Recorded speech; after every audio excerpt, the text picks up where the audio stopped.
It's feedback day, kids! Yes, the JHP community has been talking, been asking some questions, been giving me the feedback, and I want to honor that feedback with some feedback of my own. So we're going to talk about some recent episodes. We're going to dig into the goth a little bit. We're going to talk about more 80s music. We're going to have a good time, okay?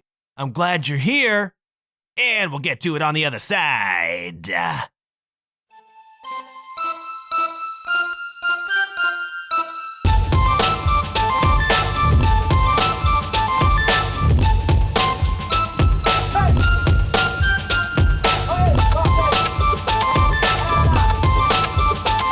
Hello, you're listening to the John Huff Podcast. Oh, yay. We are in uncharted territory, okay? Because I have, after a couple weeks ago spending so much time detailing the technical specs of how I make this show, I have upgraded my audio interface. And so the problem that you run into anytime you introduce a new piece of tech to the operation is you're not 100% sure how to use it, and you're not 100% sure if it's going to work. So I may come to the end of this hour or so of talking at you and discover that it hasn't worked at all, and then what are we left with? See, this is one of the good reasons that you leave yourself a little buffer, okay? Used to record on Mondays and turn the thing around and publish it on Tuesdays. That can be a bit problematic, okay? Because if something goes wrong, you don't have a lot of time to try to fix it, or in a worst case scenario, which, by the way, I've been in more than once, have to record it again. So I'm crossing my fingers, upgraded my audio interface. You know, there's a double entendre at work here. Think I'm going to call this episode Feedback, or some reference to feedback. And the double entendre is, yes, I'm responding to some of your feedback, but also I've been getting feedback with my previous Shure X2U audio interface, right? And it's an older unit, and I bought it used, and I would just get this kind of hiss running through it and this crackly sound. There was something a bit wonky with it. And I don't think the recording that I was getting was great. So there was feedback from that device, which I no longer hear with my new interface, which is nice. Very promising sign. There was feedback from that interface. There's feedback from you. And aren't we being clever this week? But it is Monday. It is a holiday Monday in the Great White North. And that means nothing for your podcaster, my friends. The show must go on. The show is going on. And I've had so much really nice and compelling and very welcome feedback since I resumed the show, whatever it was, like 6 episodes ago. It's been a while now. Back in the groove, kids, back hitting that stride. I've had some super duper feedback. I want to acknowledge it. I want to work with it. I want to address it. You know, I appreciate the people out there who listen to the show faithfully and who send me their thoughts. I want those thoughts acknowledged, okay? And the first place we're going to go is back to the goth episode, all right? Now, I have a pal, who I mentioned on the show was part of the goth community, who gave me some insights, just a little bit as I was prepping and doing the research, about what it was kind of like as a person who was actually in the scene, you know, somebody who was inside. I can look at these things objectively, and I can give my perspective as I saw it from the outside. But I had a friend on the inside, and she gave me some tips, and then she gave me some further thought, you know, because I mused, as one does, on that episode about whether goth was in any way a political movement, because I was viewing it in the context of punk, which preceded it. You know, as we talked about, the goth scene, its origins kind of came out of that punk world, as everything did. You know, punk was like the narrow part of a funnel from which a lot of what came after it came through that punk thing, picked up its flavors, you know? Goth was like that too. And so I wondered, though, if it was a political thing, which I didn't think it was. But my pal, who I'm going to call L, I am ELLE. I am reluctant to use people's real and full names because this show is so controversial. I'll say L. L came along and she gave me some tips, and then she gave me some feedback on the episode, which was interesting, particularly with relation to whether there was any sort of political thing happening with the goth movement. Now, the first thing she said was there was an element of escape, and we talked about that. There was a certain amount of escaping in goth music and being part of the goth culture. Now, she also gave me an interesting thought, which was that a lot of people who were drawn to the goth music and the goth, I guess, ethos were not super social people. So this concept of a community was a little bit intimidating to some of them. A lot of the goth people were loners. And they liked this music because they could sort of escape into it and feed into it as individuals. And the community thing was maybe a little bit intimidating to some of those people, which I never really thought about before. Interesting thought. And this is why it's nice to have people who are actually part of a scene tell you about the scene. You know what I mean? Whether goth had a political angle. This is very interesting, okay? Here's what she had to say, partly. She says, quote, "There was a new dark space that was discovered in the late 19th, early 20th century, the human subconscious. Freud," this is me now, we talked about Freud last week and how his ideas were part of a massive shift and change in our perception of ourselves and humanity in the late 1800s, early 1900s. Okay, let's go back to L. Freud, who theorized about the human psyche using Gothic stories, proposed that the ultimate space of pleasure, horror, and excess was just below our own conscious minds trying to keep it all together. Two things drive our subconscious selves, Freud said, pleasure and death. Whoa, doesn't pleasure and death sound just like Gothic music to you? She goes on. So in the 20th century, Gothic culture brought the inside darkness to the outside. Gothic art and music was interpreted as representing our subconscious selves set free. Whoa. Indulging in all the things we know are excessive, emotional, pleasurable, freaky, gross, and unacceptable to our conscious selves and the society run by those selves. Just sit back. Maybe you want to rewind the tape. Listen to all of that again. Here's the kicker, okay? It is true, she says, that one can read the excess of emotions and eyeliner in Gothic music as political in the sense that if punk music challenged the mainstream with a purposeful lack of artifice, we could quibble about that, then the Gothic can be read as similarly anti-mainstream, but through an excess of artifice, theatricality, and materialism. This is why if you want proper histories, you go to an academic, okay? I call my histories superficial for a reason, but this is interesting. If we look at punk as being very stripped down and aggressive as an affront to the mainstream, she argues goth could be seen as an affront to the mainstream with its excess, goes to the other side of what's mainstream, and protests in that way. Was there a lack of artifice in punk music? Take a look at the punk uniform with the massive mohawks that you saw, and the jean jackets with the safety pins, and the boots. You know what I mean? I think there was quite a lot of artifice in punk, actually. The music was very stripped down, and the Gothic music we talked about was much more, what's the word? Orchestral? Not orchestral.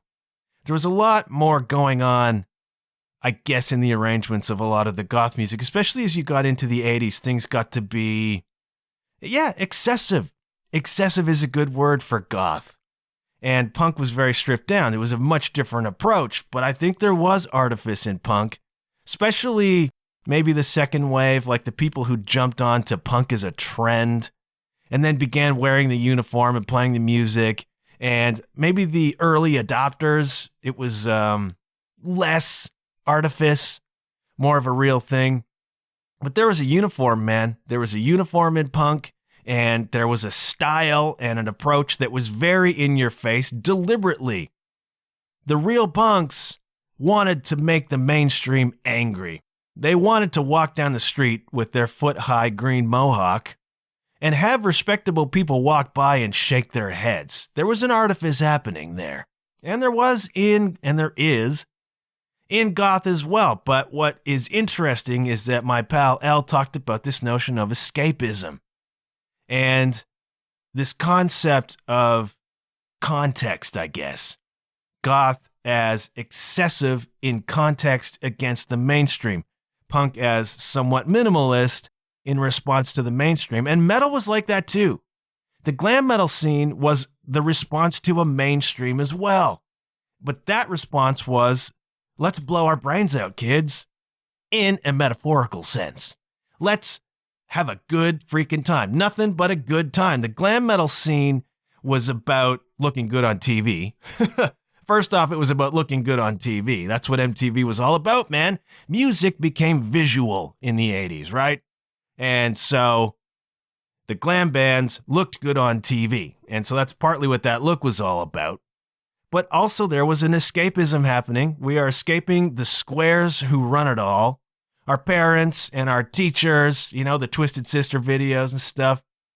We're escaping all of these uptight squares who want to put the rules on us, man. And we're going out and having nothing but a good time. We're drinking, we're doing coke, we're having a lot of sex.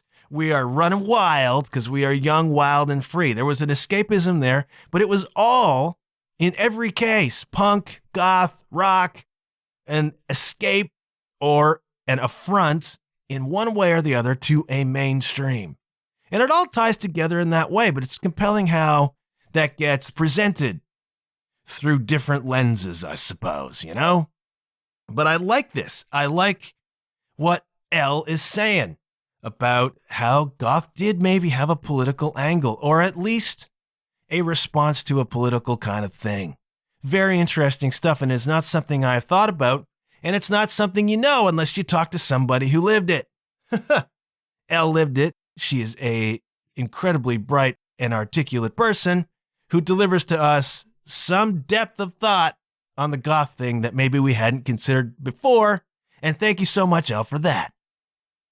I had a delightful comment from our old pal Monty of Galactic Cowboys. Still warms my cockles to get a comment from Monty because I did a TikTok. I've been doing these TikTok videos, and TikTok troubles me. I don't want to be part of another social media platform. I don't like too much of my time and attention and energy goes to the social media stuff already. I don't need to add another one.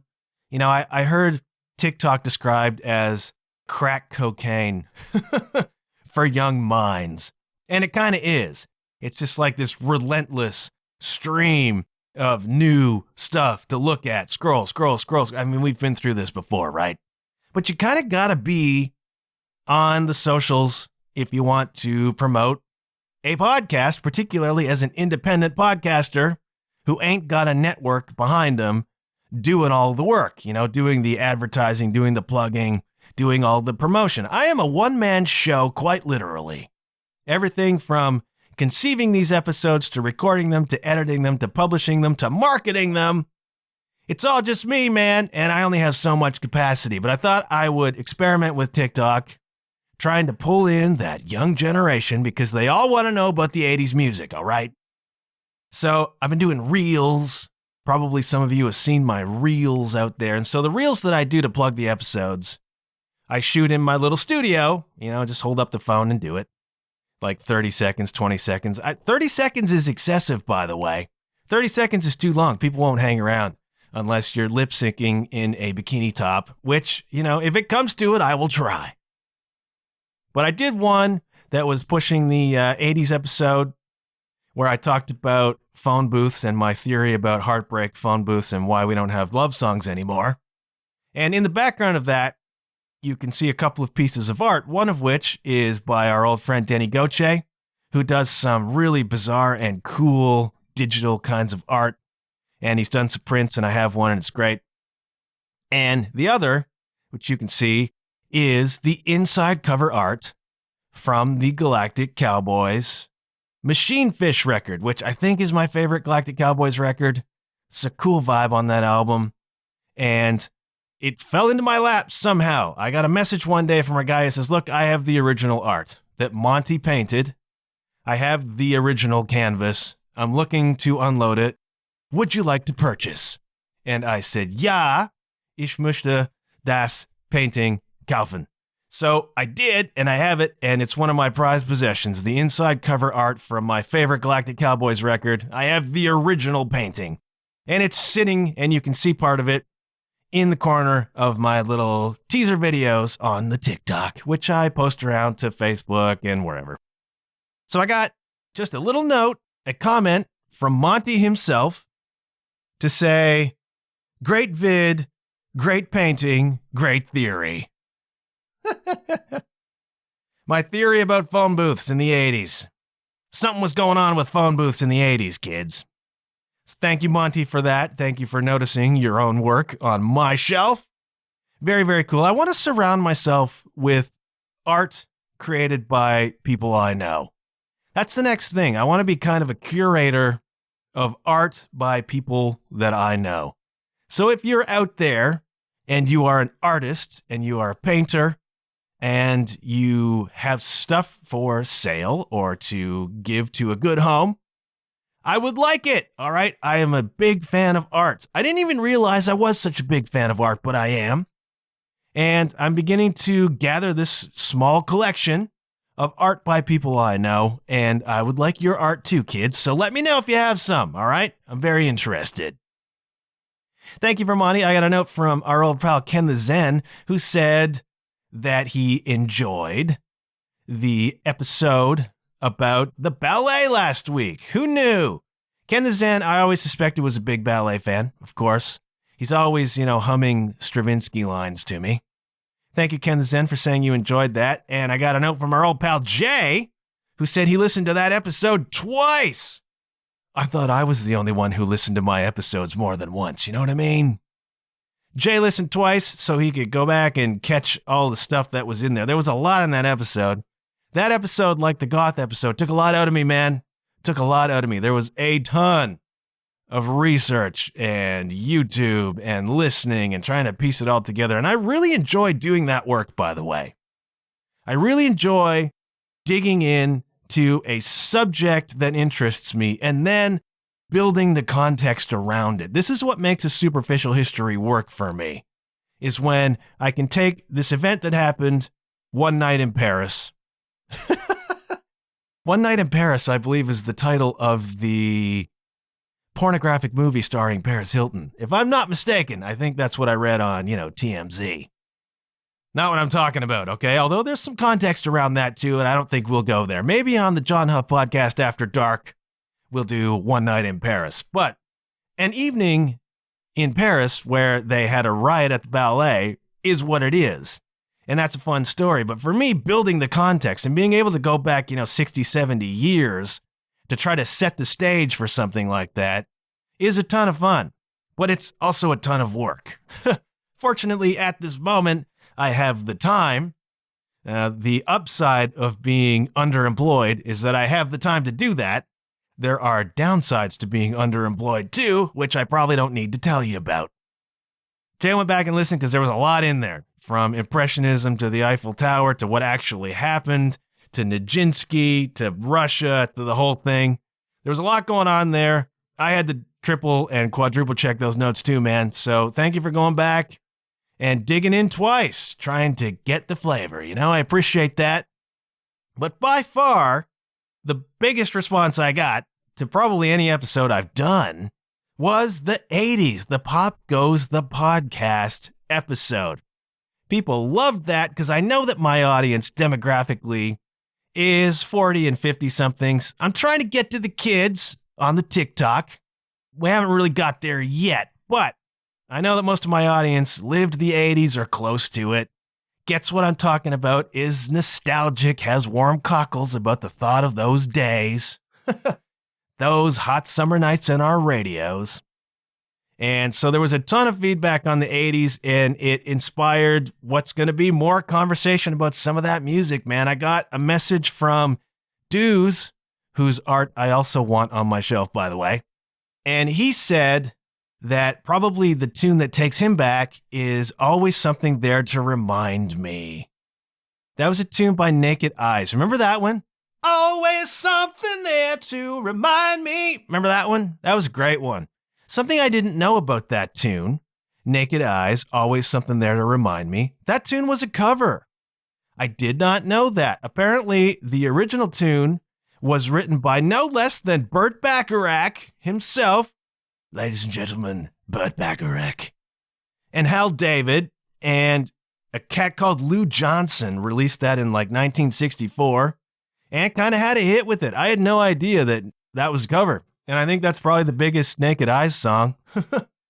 And yeah, that's a good one, man. That takes me back to the 80s too.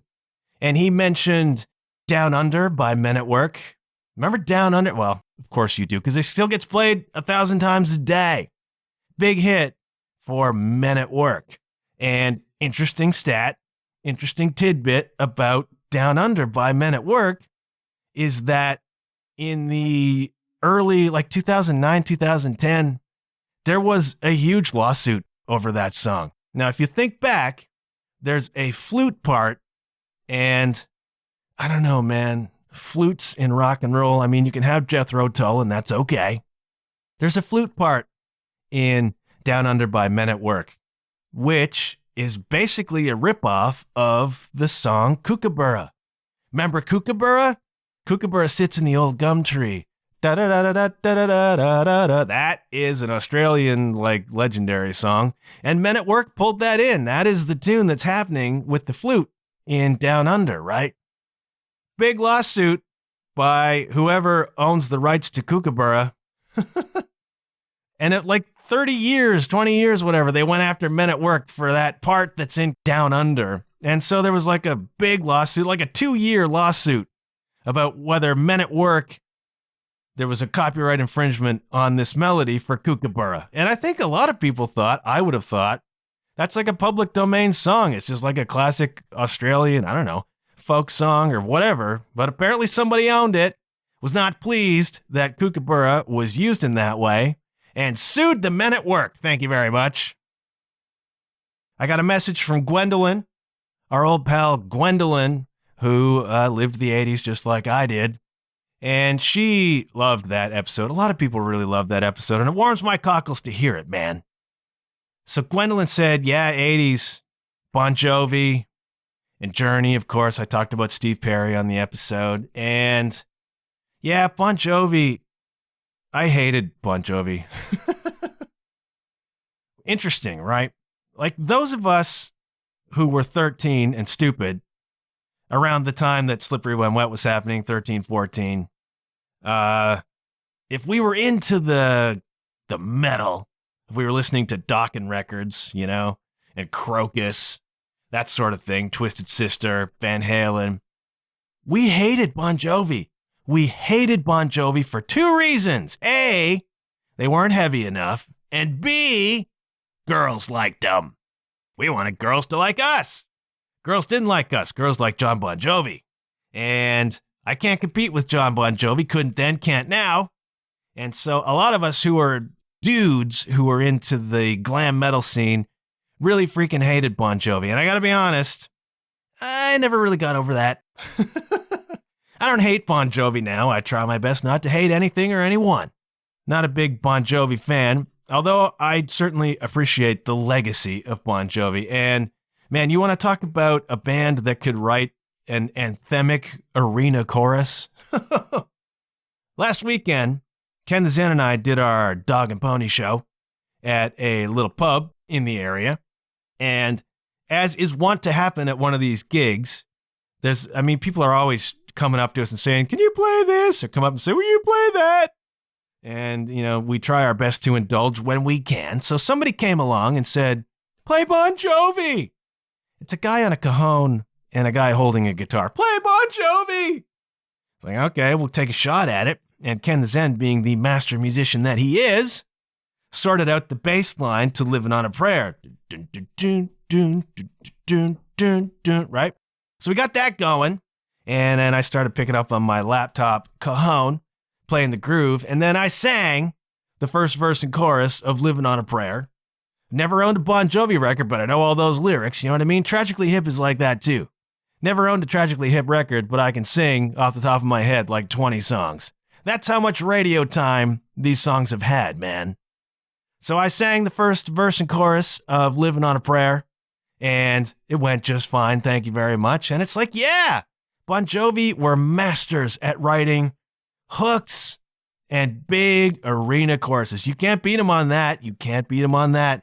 And I do certainly appreciate their ability to do that. And I get Bon Jovi's status in rock and roll history, all right?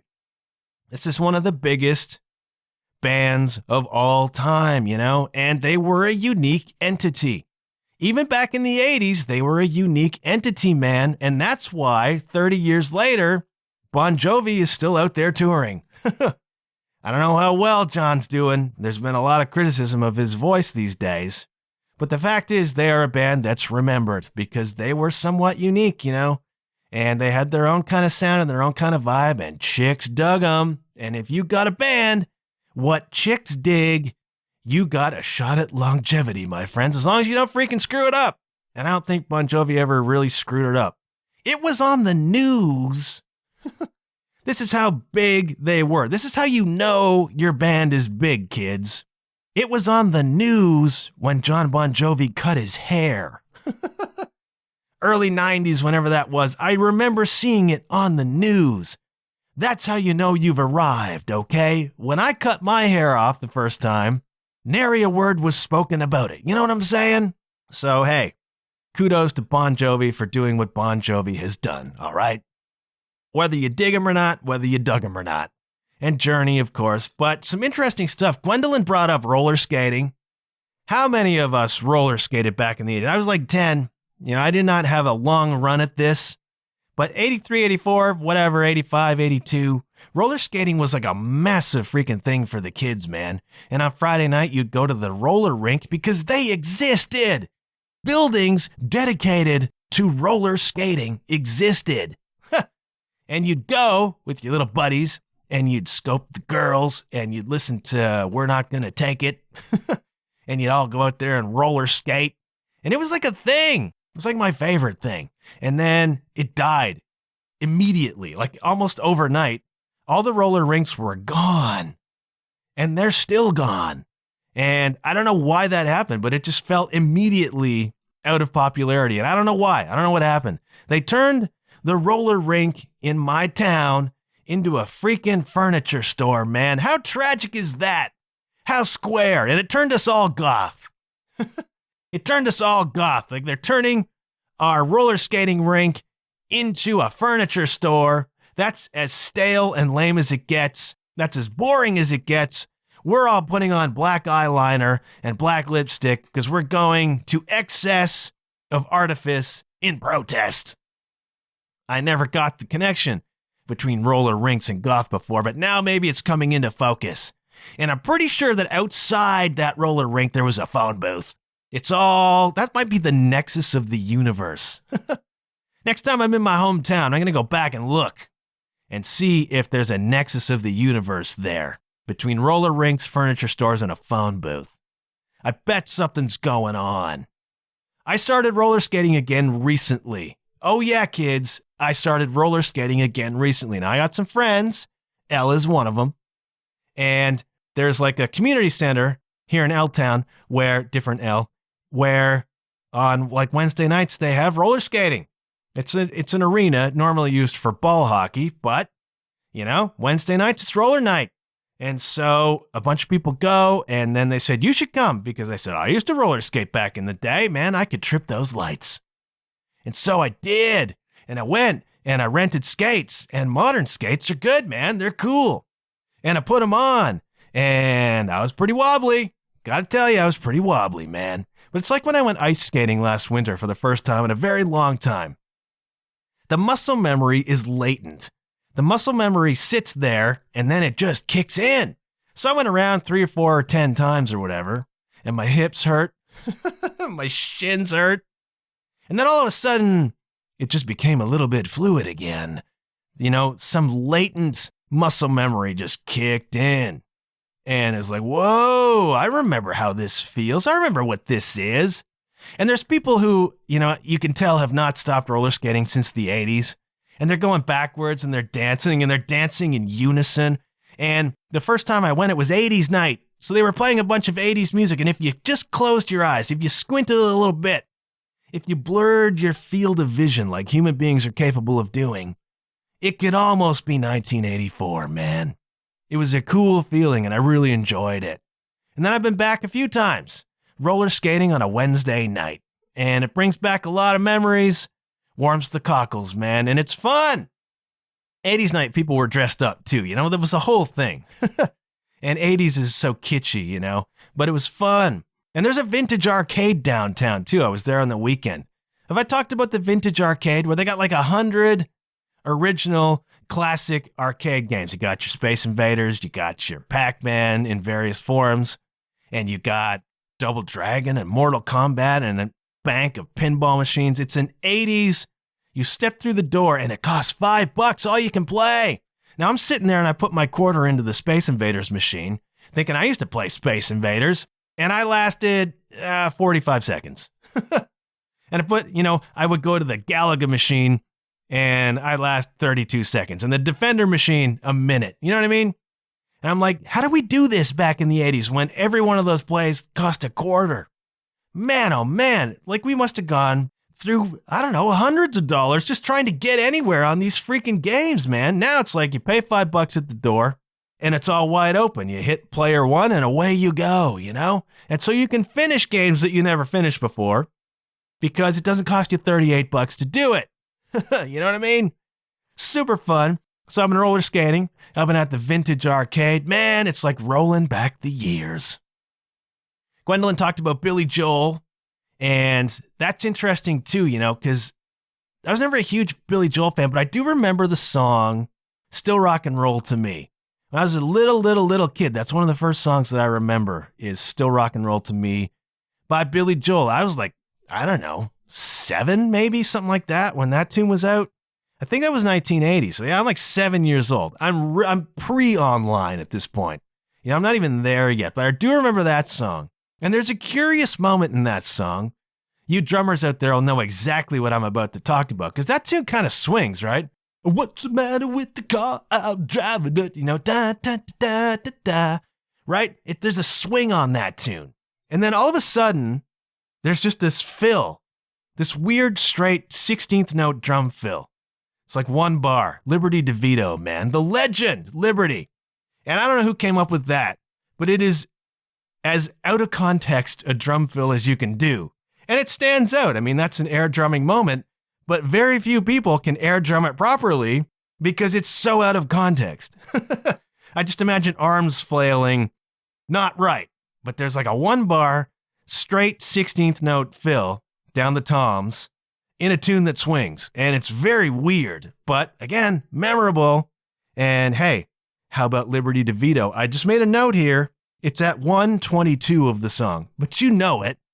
And I had to sit and think about what was happening. Like for 30 years, I've been hearing this song, 40 years, knowing that drum fill was there, but not being quite able to pick out exactly what it is. So I had to sit and think about it, and that's what it is. It's a one bar, straight 16th note fill in a song that swings. It's very, very weird.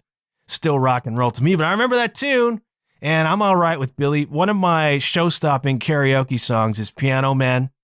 One time I was in Mexico, and it was karaoke night, so we went. And it was my turn to get up, and the dude who was running karaoke was like, oh, here's John. He's from Canada. He's going to sing. Whoa, he's going to sing Piano Man. He's like, I don't know, John. That's a tough one. I don't know if you can do it. And I did. I don't go up and sing a thing I don't know that I can sing. You know what I mean? So I went up and did Piano Man. And I did reasonably well, and people dug it. And I continue to do Piano Man on the once every 5 years that I actually get up and do karaoke. I've already talked about my go-to karaoke songs. Zoot Suit Riot by Cherry Poppin' Daddies, Piano Man by Billy Joel. So I'm down with Billy, man. I'm down with Billy. If we ever go to karaoke together, I'll do those tunes for you, all right? And so all of that got me thinking about other 80s tunes, and I could do a whole other episode on 80s pop songs that I like, because there was more than just what I talked about. I gave you the flavor, but it runs deeper than that.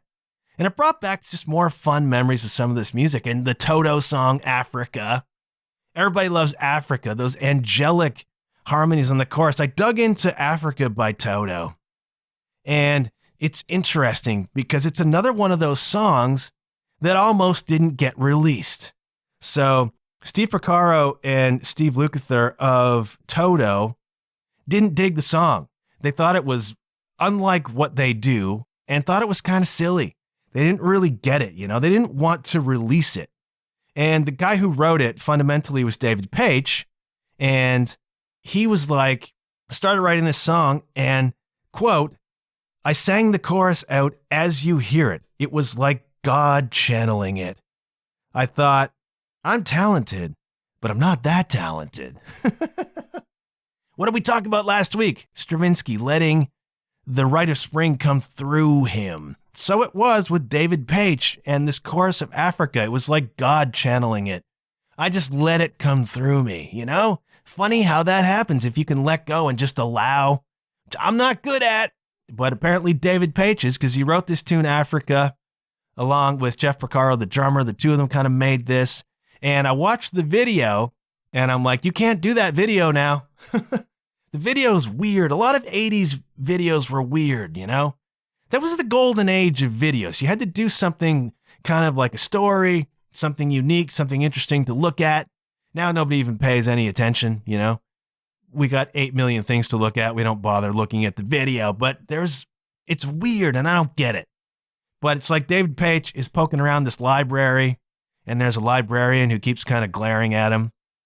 But he's being stalked in the library by what is an African tribesperson. I don't even know if I'm allowed to say tribesperson, but it's like a native African person from a tribe, I guess. And you kind of only see the forehand, the wrist and forearm and hand of this person, which has got like the kind of tribal bracelet on and is holding a spear. Holding a spear, which by the end of the video, he throws at David Paich. And I'm like, yeah, I can't do that. You can't do that now. And I'm not like, there's an appropriation thing happening there. Apparently David Paich had never even been to Africa before. So you can't do that. I think you've been watching a documentary on TV. And you can't, you get in trouble now if you write a song about Africa and you've never been there. You know what I mean? And you most certainly can't have any sort of allusion to a native African in the video, because somebody will get mad about reasons that, I don't know, may or may not be legitimate. It's hard now to tell what's okay and what isn't anymore. But I just feel like if you did that, you're going to get in trouble. And I think you couldn't release that song now, but it became, of course, another one of these ones they didn't want to release that became a massive song. Everybody knows Africa by Toto. A few years ago, Weezer covered it. And if you haven't heard the Weezer Africa, it's freaking phenomenal, man. If you can imagine, the song is played fundamentally the same way, but add in those big, thick Weezer guitars. It just lifts that whole thing, man. And Rivers Cuomo sings it perfectly. He even hits those big, big high notes. Like, that dude is very underrated, okay? Rivers Cuomo is very underrated. Guitar player, underrated singer. And he crushes, the whole band crushes. And you can see them playing it live, like just crushing it. And the keyboard player from Toto jumped up and joined them on one. That's out there. Very, very cool cover. Weezer did a couple albums of covers, a lot of 80s songs that just smoke, man. They're a great band. Do not sleep on Weezer, Great band, great players, all right? Toto, Africa, one of those 80s tunes. But I'm going to go back even further to one or two or three that will surprise you. I'm going to go back to Christopher Cross, kids. Oh, yeah. Bet you never thought you would hear me say on this program that I like Christopher Cross, but I do like Christopher Cross, all right? And this is just on the border. All right, Christopher Cross was a big, big deal for about 3 years. He had a really weird trajectory. Christopher Cross, this guy who popped up and released his self-titled debut album in 1979. And it was freaking massive, driven by two songs, all right? Sailing takes me away. I think that's the lyric. And the other tune was Ride Like the Wind. You know Ride Like the Wind. These are still played on the radio all the time. Those two songs drove this record, the self-titled Christopher Cross record, to massive heights. It won like 4 Grammys. It won everything in 1980. And I think those tunes were like singles in 1980. So it still fits. Still fits. And then he had the theme from the Arthur movie, The Best That You Can Do. The best that you can do is fall in love. Christopher Cross, man. Got a voice like Dallas Green. If you've never heard Christopher Cross, but you've listened to City and Color, similar kind of voice. But here's the thing about Christopher Cross, okay? Dude is a beast of a guitar player. I had no idea until a couple years ago, maybe. I was remembering, I still get these nostalgias. I was remembering those tunes. Christopher Cross, oh yeah, what a weird story he was.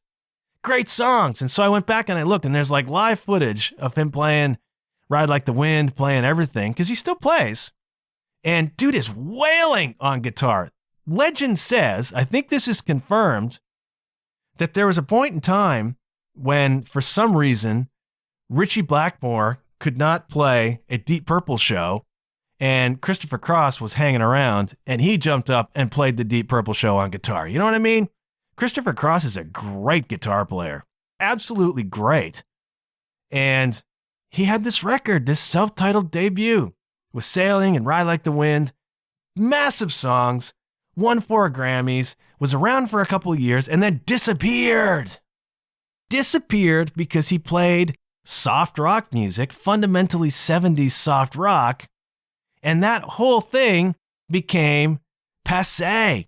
New wave came, kids, then glam metal came, and MTV happened, and MTV didn't want soft rock that maybe your parents listened to. And so this phenomenal artist who had a phenomenal meteoric rise in this amazing record that won 4 Grammys utterly disappeared back to the underground, man, where he has remained largely unappreciated. But Christopher Cross, man, go listen to that first record. Listen to Sailing, listen to Ride Like the Wind.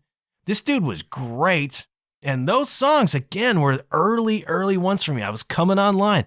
I was 7, 8, 9 years old, and I distinctly remember those tunes. That guy was great, and you should go listen to him, all right? I'll put a lot of this music on the Spotify playlist, John Huff Podcast, referenced on the Podcast 2022 playlist. Go and check that out, all right? I'll put some Christopher Cross on there. And before we get to the next thing, I'm going to give you the Patreon plug because I know you've been waiting for it, all right?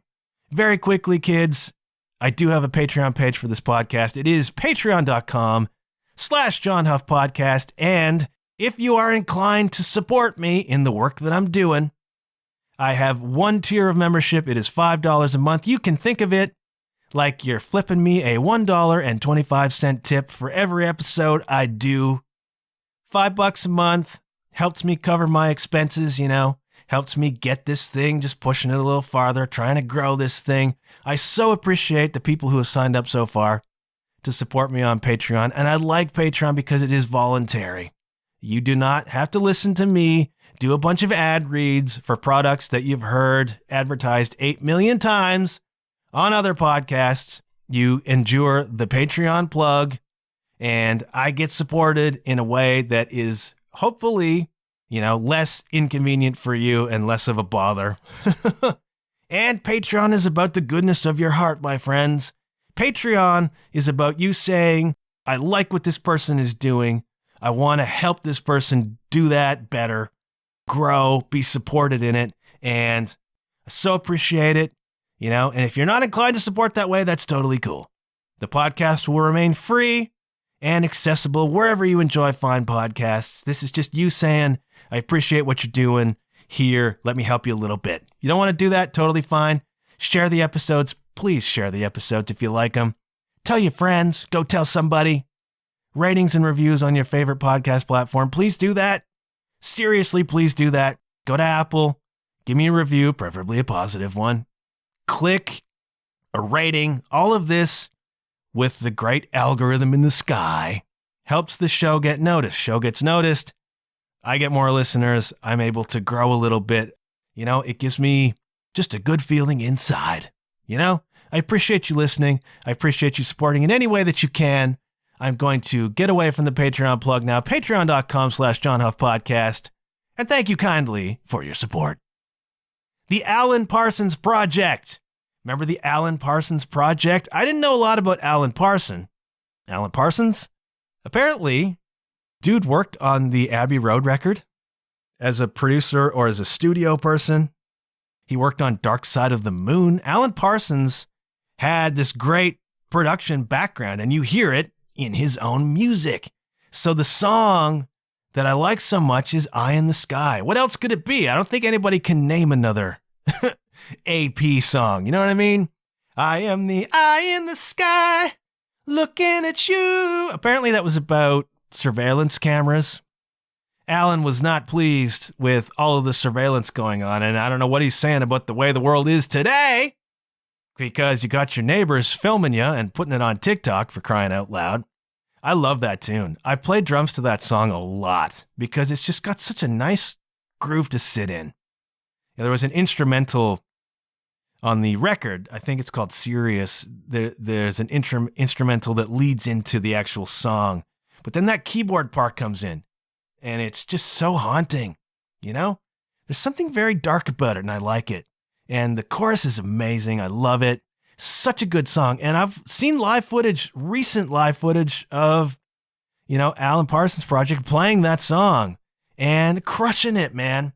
Eye in the Sky by Alan Parsons Project. That's going on the playlist. Love that one. Want to highlight Billy Ocean's When the Going Gets Rough. When the Going Gets Tough, the Tough Get Going. That title is way too long. I would have called it When the Going Gets Rough, but I ain't Billy Ocean, man. And the reason I like that song so much is because back in the day, we're going back to wrestling, kids, because I was a big wrestling fan. The WWF did like a promo mid-'80s, and they used the song When the Going Gets Tough, the Tough Get Going by Billy Ocean as a soundtrack to that. So the song is playing, and it's all just clips, just smash cuts and clips of all the mayhem in the WWF. And it is, at the time, it was super fun because I liked seeing all that. And now, 30 years later, it's a huge nostalgia trip. When the going gets tough, the tough get going. And it's like Captain Lou Albano, and he's slugging it out with Roddy Piper. And, along comes Cyndi Lauper, and it's WrestleMania, and it's Andre, and it's the Hulkster. And people are doing drop kicks. It's really great. I'll put that on my website. I do show notes on my website every week, kids. You can go to my website, john-huff.com/podcast. You can click on the episode, and then there'll be like a blog entry there. And I will include this video of the WWF and Billy Ocean. And every time I hear that song, I think of it. It's a great song, by the way. Billy Ocean was awesome. What a voice. Oh, man. And that is a great song, and that's a fun video. And it warms my cockles, some nostalgia there. I'm running out of time rapidly. It always seems to happen. The Cars. I've already done a whole episode about the Cars and what they did in the new wave movement. But my favorite Cars songs from the 80s are Drive. Drive is probably my favorite Cars song, period. What a song that is. Amazing, dude. Drive by the Cars. So haunting, so dark, but, oh, man. What a great band the Cars were. The Cars were the beginning of Superficial Histories. This is what I tell you, kids. You got to start a thing and let it evolve. I started talking about the first Cars record in the late 70s, which might be one of the greatest debut records of all time. And that led into discussions of new wave and then punk and then all the other histories that came sort of sprung out of that, The Cars are fundamental to the development and evolution of this podcast. Drive is a great song. It's my favorite Cars song, I think. Anytime Ken the Zen and I bust out Best Friend's Girlfriend or any of the other Cars tunes, people go nuts. Because they're great songs, man. The Cars were awesome. You Might Think is another one that takes me back. And You Might Think is an important song in the 80s because it was the first video, or one of them, to actually use what were at the time sophisticated digital computer graphics. And I don't think you could get away with the video for You Might Think today, kids. Why? Because there's a scene where there's a girl in a bathtub, and then a periscope pops up in the bathtub, and Rick Ocasek is looking through it at her. And that's stalking, kids. You can't do that anymore. I'm pretty sure the Cars would get canceled for that video. But it's a cool video, man. Again, in the 80s, people had to try really hard to do innovative videos to get noticed, because there was a lot of videos, man. People were pushing the boundaries, and the video for You Might Think by the Cars cost like 80 grand. It was the most expensive video, I think, of all time up until that point. And there's a lot of neat graphics happening. It's funny. It's weird. And I think they pulled out all the stops to make this video, which won the MTV Video Music Awards Video of the Year for 85 or whatever it was. I think it was the first video to do so. It beat Thriller. It beat Thriller, kids. And it's a cool video. Go and look at it. And yeah, try to imagine if they would get canceled or not if they released that video today. Love the Cars. Love those tunes. We are almost at the end of this episode, and I'm crossing my fingers that my new technology worked. If you're hearing this, I guess it did. We're going to leave on a somewhat somber note. I want to give a shout out to the friends and family of the late, great Michael Bloodgood, okay? Now, for a lot of you, the name Michael Bloodgood won't mean anything if you didn't grow up in the world I did. Some of you know who Michael Bloodgood was and will be sharing my sentiments at this moment. Michael Bloodgood was the bass player and co-songwriter and namesake of the pioneering Christian heavy metal band Bloodgood. Bloodgood came along in the mid-1980s when this quote-unquote white metal scene, which is not as racist as it sounds, white as opposed to black, pure as opposed to sinful. The Christian metal scene was just beginning to develop in the mid-1980s, and Bloodgood was a vanguard band in that process. Now, there had been Christian hard rock, there had been Petra, there had been Res Band, there had even been Christian metal at that point. 1982 or 3, this band called Barnabas released a monster of a record called Approaching Light Speed. And it was, by my reckoning, the first real, genuinely heavy metal record released by a Christian band. And that record still holds up. If you were a connoisseur of Christian metal, the Approaching Lightspeed record kind of blends what would come later with what came before. So there's some keyboard happening. There are Deep Purple sounds on it, maybe, but undeniably a metal record with some thoughtful lyrics in it, some intelligent lyrics. They were a good band. And I read somewhere that Barnabas only ever performed maybe a dozen times or less. This was not a band that had the opportunity to go out and really be a band, but they put out a few really great records, by the way. But Approaching Lightspeed was a moment. It was a moment in the history of Christian rock music. It was a groundbreaker. I'm going to put some, if I can find it, I'm going to put some Barnabas on the Spotify playlist too. So there had been a precedent for metal, and Stryper was out. Yellow and Black Attack had been released in 84. Soldiers Under Command in 85. Stryper stood somewhat apart from the Christian metal world. They were in it, but not in it. They were much more in the mainstream world. However they did that, I think being part of the California scene helped. Sunset Strip. So the first kind of heavyweight champion of the Christian metal scene, apart from Stryper, was Bloodgood. And they released their first self-titled record in, I think, 86. Had a really cool cover. There was drops of blood.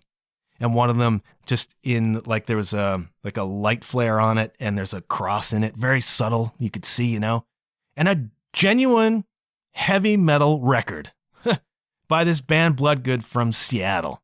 And there are still songs on it that I listen to, and they warm my cockles, I still hear some of that music, and it takes me back to a place when I was first discovering hard rock music. And, when you grew up in that world, you weren't allowed. You listened, but you weren't allowed to listen to Twisted Sister and Van Halen and Quiet Riot and whatever was happening. And you couldn't certainly buy that music and take it home. The kids in the church wanted to rock too, man. And these bands began to appear, Messiah Prophet and Bride and Barren Cross. And Bloodgood was for a while the undisputed heavyweight champion of that world. And they were out touring on the road. Like, it's hard enough, man. It is hard enough being a band touring on the road, in a van, doing all the things, Now add to that you're a Christian band and an openly Christian band, and you're proselytizing. The Barnabas record didn't have a lot of proselytizing in it. It had some really intellectual stuff to think about, interesting lyrics and intelligent lyrics. And not that the Bloodgood lyrics weren't intelligent, but they were much more overt, much more proselytizing. That's what's going on. We're out here being Christians and bringing that message to you. And they went out and they did it, playing where there were no rooms, showing up and there's no room, playing, probably broke, doing the thing, going around, playing the music. And then Bloodgood's second record, Detonation, is the one that I go to. Detonation, I think released in 87, is an absolutely unique and strange record. I've never heard another record that sounds like that. Like production-wise, sonically, I've never heard a record that sounds like that. It's got a weird production on it. And again, it was a metal record. The first Bloodgood record was metal. The second one was even heavier. And it wasn't exactly thrash, but it was beginning to sneak up on that in a couple of spots. A lot of the music was fast. A lot of it was really heavy. It's a good record. I like it a lot. I still listen to it once in a while. I'll put some of that on the playlist. Bloodgood's Detonation record was also kind of a moment. And the guitar player was David Zafiro. He was great. The guitar player in Barnabas, Brian Bellew, was freaking dynamite. I mean, everybody sat up and was like, whoa, there's a Christian dude who is wailing. He's shredding. David Zafiro was also great. And the Detonation record is really good. And it warms my cockles. It is, you cannot escape the music of your youth. What you grew up listening to will always be with you, man. Whether you like it or not in some cases, you will feel something. Detonation by Bloodgood. Then after that, they backed off of the metal sound, turned into more of a pop metal thing. I think trying to pay the rent, man. There was a smaller market available for whatever they were playing on Detonation than what they were playing on Rockin' a Hard Place, which came after it, Much more pop sound, much more gentle. Still, still like glam metal, I guess you would call it. But it was not heavy metal anymore. And then they sort of drifted in and out of that territory for the next 4 or 5 years, put out some records, and then the whole scene died, man. The whole scene died for everybody. And Bloodgood kind of went away. Les Carlson, the singer, very unique voice, very operatic, wound up doing like Jesus Christ Superstar. I think he was maybe on Broadway for a while. And then in the mid-2000s, where there was kind of, a lot of these bands came back mid-2000s. There was like a revival of the 80s metal. And Bloodgood returned as well. They put out a record. I listened to some of it. It was pretty cool, still doing the thing. And I say all of that to say that earlier this year, Michael Bloodgood suffered a stroke and fought the good fight for many months, actually, trying to recover, and then didn't. And so last week, Michael Bloodgood passed away, and that is the end of an era, really, for some of us who grew up in a certain world in a certain time. And so I just want to say thank you, Michael Bloodgood, for the music that you put out and the person you were, and condolences to the friends and family of such. Bloodgood was an interesting band, and Michael Bloodgood was obviously a huge part of that. And a huge part of a scene that existed, that some of you never tapped into. I did. And so, farewell, Michael Bloodgood, and condolences to all. That's an hour. I'm going to shutting up already. Want to thank you for the feedback, and I want more. Drop me a line. Let me know what you're listening to. Drop me a line. Let me know what you think of some of the songs that I highlighted here. Let me know your concert memories. Let me know your 80s favorites. Let me know what you're listening to now. I hope you're doing okay out there. Summer is hot, kids. Keep yourselves cool. Keep it together. And you know what? I'll check you later. Yeah.